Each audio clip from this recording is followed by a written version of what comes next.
అయోధ్య తరహాలో ఇంద్రకీలాద్రిని ఆధ్యాత్మిక కేంద్రంగా రూపుదిద్దుతామన్నారు విజయవాడ పశ్చిమ కూటమి ఎమ్మెల్యే అభ్యర్థి సుజనా చౌదరి.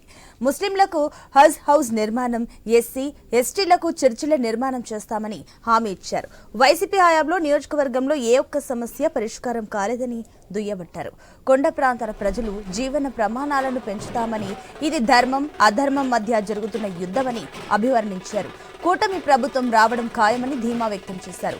ఎన్నికల ప్రచారం చివరి రోజు కావడంతో రోడ్ షో నిర్వహించారు సుజనా చౌదరి.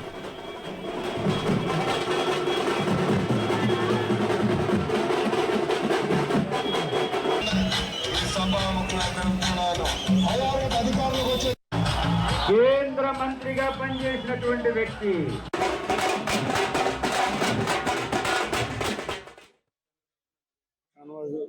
గారు అందరం కలిసి ప్రచారం నిర్వర్తించడం జరుగుతుంది. వాళ్ళ చివరి రోజు మేమందరం కలిసికట్టుగా అద్భుత విజయం సాధించబోతున్నాం.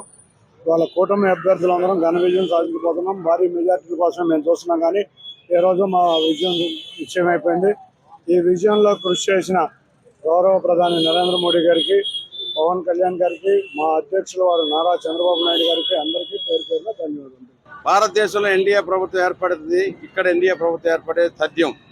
పశ్చిమ నియోజకవర్గంలో మనకి ఉన్న ఇంద్రకీలాద్రి అమ్మవారి గుడిని, అమ్మవారి కొండని కూడా ఒక మంచి ఆధ్యాత్మిక క్షేత్రంలాగా తయారు చేసి, అయోధ్యలో బాలరాముడికి ఎలాగైతే కట్టారో, కొన్ని వందల సంవత్సరాల నుంచి వస్తున్న తిరుపతి దేవస్థానం ఎలా డెవలప్ అయిందో ఆ విధంగా దుర్గమ్మ తల్లిని కూడా డెవలప్ చేస్తూ పశ్చిమ నియోజకవర్గంలో హజ్ హౌస్ శంకుస్థాపన చేశారు చంద్రబాబు నాయుడు గారు.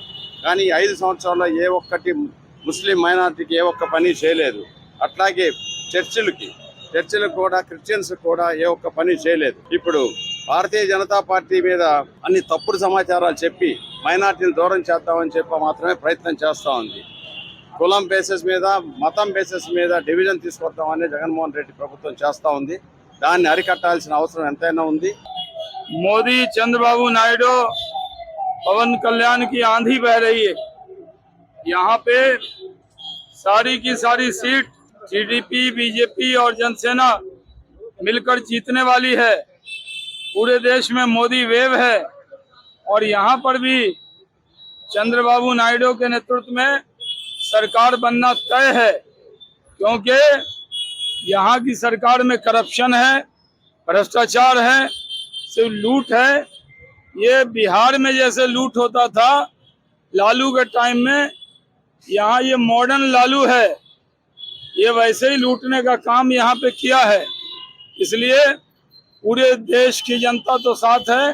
आंध्र प्रदेश में भी इस बार एनडीए की सरकार बनेगी, इसमें कोई शक की गुंजाइश नहीं।